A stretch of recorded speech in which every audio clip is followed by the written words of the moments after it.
Sige, pasok ko. Go ahead. Maaari ka na makapasok.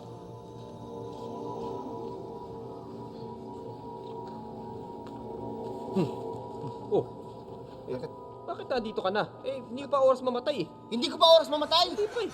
Naku, ang swerte ko. Binuhin mo nga naman. Naku, kailan ako mamamatay? Kailan? Ah, Mga 5 seconds na lang.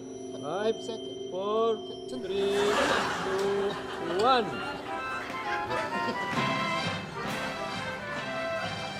Pwede na po kayong pumasok. Miss Olivia ng Sambales. Sige, tuloy-tuloy po tayo. Tuloy-tuloy po tayo. Tuloy-tuloy lang. Ano ang inyong pangalan? Jessica Jessica. Jessica ano? Simpson. Simpson. I'm sorry, Miss Simpson. Hindi ka makapasok dito sa impyerno ang iyong tuloy.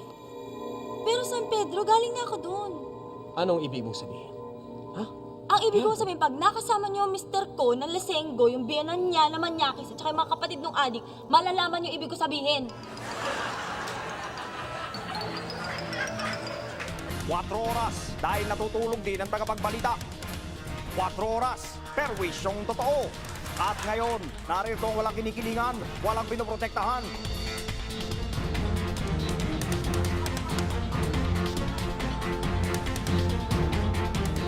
Magandang gabi ito, 4 oras dahil natutulog din ang mga tagapagbalita at sa ulo ng mga balita, sanhi ng insecurity ng mga Pinoy ang pagiging pandak. Pero ngayon, may pag-asa na palang tumangkat ang lahing. Kayo bang Ano pong masasabi ninyo na may possibility na kayong mga Pilipinong pandak tumangkad? Excuse me, mawalang galang na. Hindi ako pandak. Maliit lang ang boto ko. Iba ho yun sa pandak. Short bone ako, hindi rin bansot yun. Okay. Doc, kayo po, ano pong masasabi ninyo? Alam mo kasi nag-improve na yung nutrition natin. Ano? Habang lumalaki ka, pag mas marami kang nakakain na masustansyang pagkain, mas lalaki ka kaysa sa inaasahan mo. Dok, ang ibig niyo po ba sabihin pagka tumangkad din ng mga Pilipino lalaki din yung kwan? Alam niyo na, Dok. Nako iho, ibang usapin na yan. Kahit na tumangkad ka pa sa, sa inaasahan mo, lumaki ka, same size pa rin yan, hindi magbabago yan.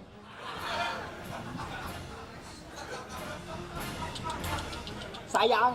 Anyway, dumako naman tayo kay Kapusong Bel Chongko para sa karagdagang balita. Bel, paano? Magandang gabi. Ito ang inyong kauso, si Bel Chongko. Palala ng palala ang kalagayan ng edukasyon sa Pilipinas.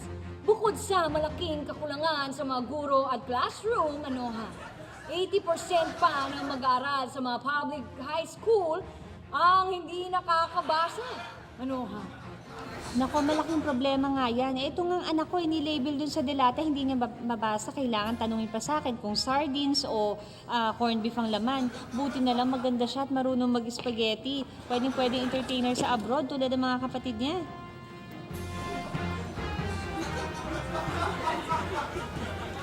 Siya nga naman, Kung di nila matutong magbasa, at least matutong magsayaw.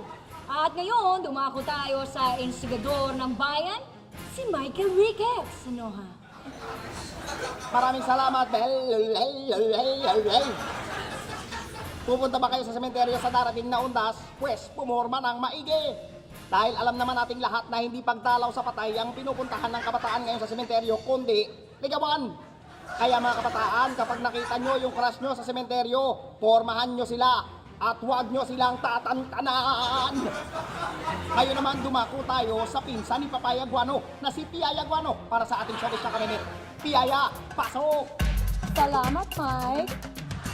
Sa Showbiz Chaka Minute, alalang-alala ang sexy TV singer show host na si Ethel Boobster na baka ma-deport ang kanyang boyfriend na si Alex Cresciano nang ideklara ng Department of Jaundice na ni-fake ng basketball player ang kanyang medical exam papers. Sabi ko na kasi nasa ganyan na hindi uobra sa paggawa siya ng papel doon sa recto na certificate na wala siyang jaundice. Tigas ng ulo. So yun ang bukali ng papers niya. Kaya ngayon ako mismo my very own applause and personal na naglalakad sa papers niya na magpapatunay na siya ang Pinoy na walang jaundice. Well, she volunteered. It's her money, not mine. She says she's doing it for love. So I'm not complaining. Di ba pare? Siyempre, hindi ka magreklamo kasi ang sarap naman ng buhay mo, no?